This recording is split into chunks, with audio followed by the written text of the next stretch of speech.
یہ ایسی سعادت ہے جو گھر بیٹھنے والوں کو نہیں ملتی، کیونکہ گھر بیٹھ کے یہ ویڈیوز بن رہی ہوتی ہیں، کئی گھروں میں سنتے ہیں، ہزاروں سبسکرائبر ہیں، اس کے علاوہ بھی جو نہیں سبسکرائب کرتے وہ بھی سنتے ہی رہتے ہیں جس کے سامنے ویڈیو آ جائے۔ لیکن یہ جو نیکیاں سعادتیں مسجد کے ماحول والی ہیں وہ ان کو وہ نہیں مل پاتی۔ گھر میں ٹھیک ہے سن لیں گے، اچھی بات ہے، عمل کریں گے، سننا بھی اچھی بات ہے، جتنی دیر تک اللہ رسول کی بات سنتے رہیں گے ثواب کا کام ہے۔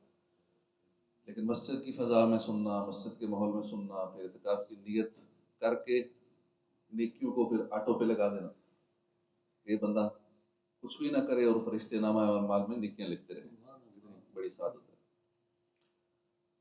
پھر مسلمانوں کے قرب میں بیٹھنا، کیا پتہ ان میں کون اللہ کا ولی ہو، ہمیں نہیں پتہ ہوتا، ہمارے پاس رہنے والا، ہم سے روز ملنے جلنے والا ہی کس مقام پہ فائز ہو، ہمیں نہیں پتہ ہوتا۔ اللہ نے اپنے اولیاء کو بندوں میں چھپا رکھا ہوتا ہے، تو یہ بہت بڑی سعادت ہے۔ اور بھی صبح صبح اٹھ کے اللہ رسول کی بات سننا، دنیا سو رہی ہے اس وقت، اکثریت مسلمانوں کی سو رہی ہے، یہاں تک کہ جو کچھ نمازی بھی ہیں وہ نمازیوں میں بھی ایک اکثریت ہے جو 4 پڑھتے ہیں فجر میں نہیں اٹھتے، سو رہے ہوتے ہیں۔ یہ بہت بڑی سعادت ہے، فجر کی نماز کا مل جانا بھی نیک لوگوں کی علامت ہے، اللہ کی بہت بڑی توفیق ہے، اللہ اس پہ استقامت عطا فرمائے۔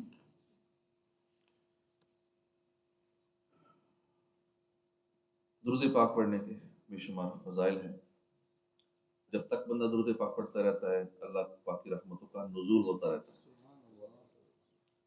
لیکن جب قرآن و حدیث کی بات ہو رہے ہو، مسئلے مسائل بیان ہو رہے ہوں، تو اس دوران درود پاک پڑھنا یا کوئی اور ذکر و اذکار کرنا منع ہوتا ہے۔ اس ٹائم توجہ سے علم دین کی بات سننا ضروری ہوتا ہے۔ صلو علی الحبیب صلی اللہ تعالی علی محمد صلی اللہ علیہ وآلہ وسلم۔ نام پارہ سورہ انفال آیت نمبر 11 سے 16۔ اعوذ باللہ من الشیطان الرجیم، بسم اللہ الرحمن الرحیم۔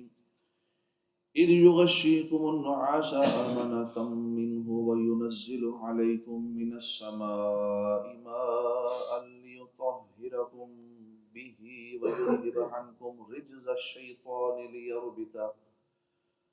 وليربط على قلوبكم ويثبت به الأقدام إذ يوحي ربك إلى الملائكة أني معكم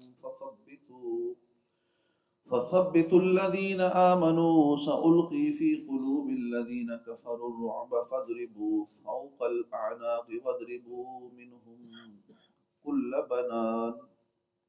اللہ کے نام سے شروع، جو نہایت مہربان رحمت والا۔ اذ یغشیکم النعاس، جب اس نے تم پر ڈال دی، یغشیکم تم پر جب اس نے ڈال دی، نعاسا اونگ، امانتاً منہ اپنی طرف سے تسکین کے لیے، امانتاً تسکین کے لیے، وینزل علیکم من السماء، ینزل اس نے اتارا، علیکم تمہارے اوپر، من السماء آسمان سے، ماء پانی، لیطہرکم تاکہ وہ تمہیں پاک کر دے، بھی اس کے ذریعے، ویذہب عنکم اور دور لے جائے، عنکم تم سے، رجز الشیطان شیطان کی ناپاکی، ولیربط اور تاکہ ڈھارس باندھ دے، علی قلوبکم تمہارے دلوں پر، ویثبت به اقدامکم اور اس سے تمہارے قدموں کو جما دے۔ اذ یوحی ربک جب وہی بھیجتا تھا تمہارا رب، الی الملائکتی فرشتوں کی طرف، انی معکم کہ میں تمہارے ساتھ ہوں، فثبتوا الذین آمنوا تو ثابت رکھو ان لوگوں کو جو ایمان لائے، سألقی فی قلوب الذین ان قریب میں ڈال دوں گا ان لوگوں کے دلوں میں جنہوں نے کفر و کفر کیا، رعبا رعب ڈال دوں گا، ہیبت ڈال دوں گا، فضربوا تو مارو، فوق الاعناق گردنوں کے اوپر، وضربوا اور ضربیں لگو، منہم کل بنان ان کے تمام جوڑوں پر، ذالک بانہم یہ اس کے سبب کہ وہ شاق اللہ و رسولہ انہوں نے مخالفت کی اللہ و رسول کی، ومن یشاقق اللہ و رسولہ اور جو اللہ رسول کی مخالفت کرے، فإن اللہ شدید العقاب تو بے شک اللہ سخت عذاب دینے والا ہے۔ ذالکم فذوقوہ یہ سزا ہے، فذوقوا چکھو اسے، وَأَنَّ لِلْكَافِرِينَ عَذَابَ النَّارِ، اور بے شک کافروں کے لیے عذاب النار ہے، آگ کا عذاب ہے۔ یا ایھا الذین آمنو، اے ایمان والو، اے وہ لوگوں جو ایمان لائے، اذا لقیتم الذین، تم ملو، لقیتم تم ملو، الذین ان لوگوں سے جنہوں نے کفر کفر کیا، زحفا ان کے لشکر سے، فلا تولوہم الادبار تو نہ پھیرو ان سے پیٹھیں، ومن یولہم اور جو ان سے پھیرے گا، یوم دن دوبرہ اس دن اپنی پیٹھ جو ان سے پھیرے گا، دوبرہ اپنی پیٹھ، الا اس کے علاوہ جو متحرفا لقتال لڑائی کا عرض دکھانے والا ہو، او متحیزا یا ملنے والا ہو، الی فئۃ لشکر کی طرف، فقد باء بغضب من اللہ تو بے شک وہ اللہ کی طرف سے غضب کے ساتھ پلٹا، وَمَأْوَاهُ جہنم اور اس کا ٹھکانہ جہنم ہے، وَبِئْسَ الْمَصِيرُ اور کتنی بری جگہ ہے، جہنم لوٹنے کی کتنی بری جگہ ہے۔ ترجمہ کنز العرفان۔ یاد کرو جب اس نے اپنی طرف سے تمہاری تسکین کے لیے تم پر اونگ ڈال دی اور تم پر آسمان سے پانی اتارا تاکہ اس کے ذریعے وہ تمہیں پاک کر دے، تم سے شیطان کی ناپاکی کو دور کر دے، تمہارے دلوں کو مضبوط کر دے، اس سے تمہارے قدم جما دے۔ حضرت عبداللہ بن مسعود فرماتے ہیں کہ غنودگی اگرچہ جنگ میں ہو تو امن ہے، اور اللہ کی طرف سے ہے، اور نماز میں ہو تو پھر شیطان کی طرف سے ہے۔ جنگ میں غنودگی کا امن ہونا اس سے ظاہر ہے کہ جسے جان کا اندیشہ ہو اسے غنودگی اور نیند نہیں آتی، وہ خطرے اور اضطراب میں رہتا ہے۔ جب بھی کوئی خطرہ ہو ہمارا پورا مائنڈ ایسا الرٹ ہو جاتا ہے، بہت ایکٹیو ہو جاتے ہیں، ہم نیندیں اڑ جاتی ہیں۔ لیکن جنگ کی حالت ہو، دشمن سامنے ہو اور پھر غنودگی آ جائے، بڑی حیرت کی بات ہے۔